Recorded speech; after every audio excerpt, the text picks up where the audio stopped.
I want to highlight the extremely traditional values and family structure that this series has and uplifts through its rhetoric regarding how the audience is supposed to feel about the characters and the show's existence at the end of the day. In many ways, it represents a back-to-basics approach for Disney Channel. I think the whole point of the show was to represent what the nuclear family actually was, and to reflect a more relatable and honest depiction of the family sitcom for American audiences. In my opinion, that's what the mess and the highlighting of the general trashiness of the family was supposed to reflect, but the show really loses that surface-level commentary over time as it goes on. You guys hear that? Holy shit. I don't think that's for any intentional or malicious reason. I just think the show stops representing anything after a certain point, but I'll speak more on this later. In an interview that dropped the day before the pilot aired, Chief Creative Officer for Disney Channel Worldwide, Gary Marsh, stated, "Most of our shows are driven by high-concept ideas. That's been our stock and trade for quite some time. What we decided, to change it up a bit and dimensionalize the network, was to go for something very low-concept, very traditional, where its characters have to drive the viewership." Something that I found very interesting about this article as well is that they mention how much of the staff that was working on Good Luck Charlie were veterans of the scene who had started working for Disney Channel after many traditional networks dropped the format altogether. To quote the article, Marsh said because most network television had abandoned the traditional sitcom, Disney has been able to snatch up a lot of experienced talent for behind the camera. This is something that was parroted 13 years later by the book Disney High, The Untold Story of the Rise and Fall of Disney Channel's Tween Empire by Ashley Spencer.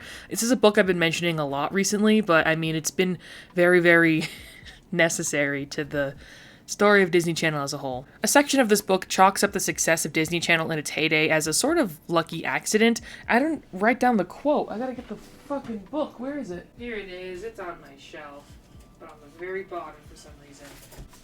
Wrote down the page number, but not the goddamn quote. Who the fuck do I think I am? Over just a few seasons, the slate of those network scripted comedies shrunk by nearly half. I'm sure the Disney executives just thought they became geniuses, but what really happened is they suddenly had access to network writers, directors, actors, crew, wardrobe, said Phil of the Future, Sweet Life of Zack and Cody, and Jesse producer Adam Lapidus, who had previously written on Full House and Smart Guy. All of those people who are working network shows were all unemployed, so we all went to Disney Channel. A quote from writer Michael Carrington, who wrote for That's So Raven, he added, "The reason for the success of these shows, in my opinion, was because they were all veteran sitcom writers. We weren't children's writers. Because the network gave up on us, it was Disney Channel's game. They got lucky."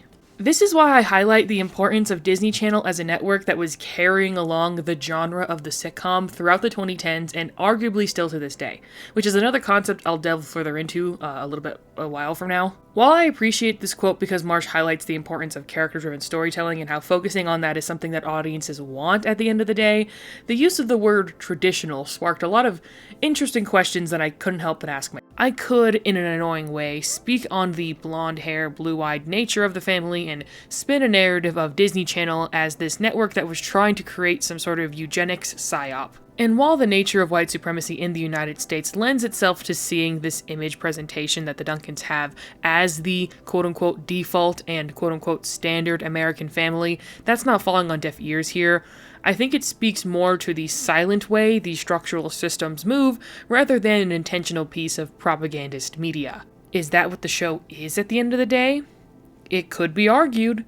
One huge criticism that I will lobby at my beloved sitcom is the fact that they usually represent all that is both negative and positive about the current cultural moment and zeitgeist that it was created within. Later on, I'll probably go on my Three's Company rant regarding how I think it's actually not as dumb as everyone says it is, at least in the very beginning of the show, but that doesn't mean that it's a perfect show that needs to be held up as the golden standard of modern television or anything. There is some extremely dated language and sentiments present within that show that a less understanding audience could totally adopt and believe as a societal norm, even when those things definitely shouldn't be. Things like casual usage of homophobic slurs and blatant borderline sexual harassment and misogyny.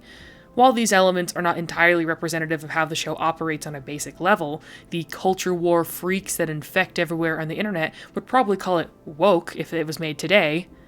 That doesn't change the fact that those elements are present within the show to begin with. Good Luck Charlie, while being on the opposite end of the sitcom genre spectrum, Three's Company is a raunchy sex comedy, and Good Luck Charlie is a family slice-of-life school comedy, it embodies many of the same problems that are weaved within its tapestry overall.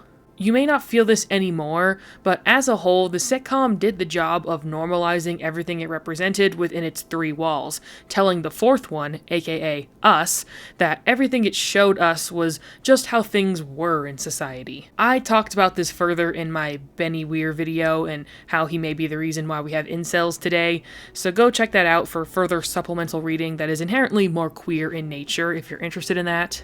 The problem with this is the inherent bias that's present within the creators and writers' room that seeps into the storytelling and distorts what quote-unquote normal is. Because everyone has a different definition of what normal is, which is why I feel the need to place quotation marks to begin with. Audio quotation marks, that is, an inflection in my voice, which I hope is conveying that within the audio remarks.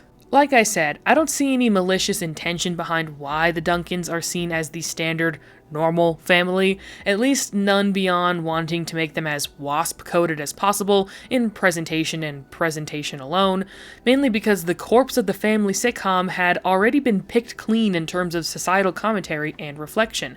So much so that there are only bones left that have also already been licked clean at this point. So playing it completely straight would betray the decades of work that had already been done to subvert the genre. To give y'all a bit of a history lesson here, around 40-ish years ago, shows like Married with Children and The Simpsons launched with the goal of flipping the family sitcom on its head, specifically through making everyone as nasty and as unloving as possible to each other. Since the family sitcoms of old held only love and reverence for each other with the occasional lighthearted joke that wasn't even all that offensive and was only thrown a character's way if they started it by being dumb or ridiculous in the first place. Think of The Waltons, Petticoat Junction, The Donna Reed Show, etc. Shows like Married with Children set the precedent that it's actually fun and entertaining when people are mean and hate each other for no discernible reason, and it trained a whole generation of writers and Doug Walker types that comedy can only be derived from the pain and humiliation of others, which is its own problematic topic for another day. Peg, kids, time to torture me, I'm home! Let's hear the pitter-patter of little feet. The thrusting of greedy little hands. So, Good Luck Charlie is still a subversion of the family sitcom as a whole by the pure fact that the parents fuck up sometimes and that all the kids are a little bit mean to each other for quick laughs. If they decided to go full sap factory like a show like Full House did, then they would have had to add some sort of twist like Full House did, like a dead mom or chucking a couple orphans in there for good measure. That's because the illusion had already been shattered. We all already knew by that point that the Norman Rockwell painting the 1950s was trying to sell us in these shows was a huge sham, so we weren't going to be buying it anymore.